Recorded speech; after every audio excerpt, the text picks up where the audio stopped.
Okay, so I don't have a whole lot of memory left on the phone, so I'm going to try to cover this pretty quick. Epoxy. When I got a lot of epoxying to do, I try to mix it on plastic. And there's a reason for this. First off, usually, like this bisqueen right here, I'm going to be throwing it away anyway. And I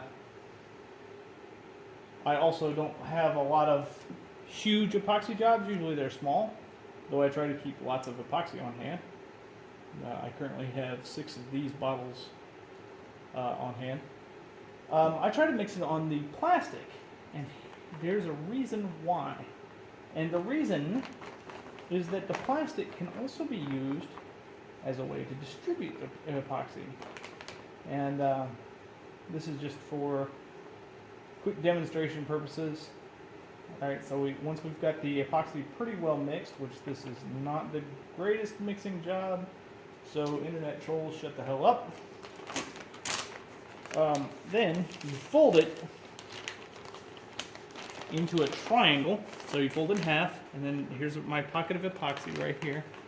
And then I can squish that epoxy down into the corner here. Now, see, I have a blob of epoxy. And I can take any cutting device, including your knife, which, you know, I wouldn't know, and put a tiny hole in the end. See if I got a tiny hole. There we go. And now I have a way to apply epoxy. Let's see if we will focus here. In a precise manner. So, if you mix up a lot of epoxy, if you have to use it to fill cracks, such as this case here, I had to fill a bunch of cracks in this board. It's going to be a sign, so it's not super critical, but I do want them to bond pretty well, and I want it to be flush with the surface.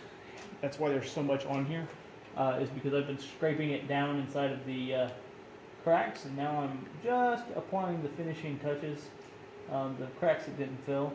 And I also would advise to use gloves, because epoxy is pretty rough stuff to get on you. But this is just a quick, easy tip that will keep you from wasting epoxy. And by wasting epoxy, I mean spreading it all over like I did here. But again, like I did that to kind of bring the surface level. So that's a quick tip. Just save up your little scraps of bisqueen so that you have some way to mix your epoxy and distribute it in a precise manner. That's it. Good night.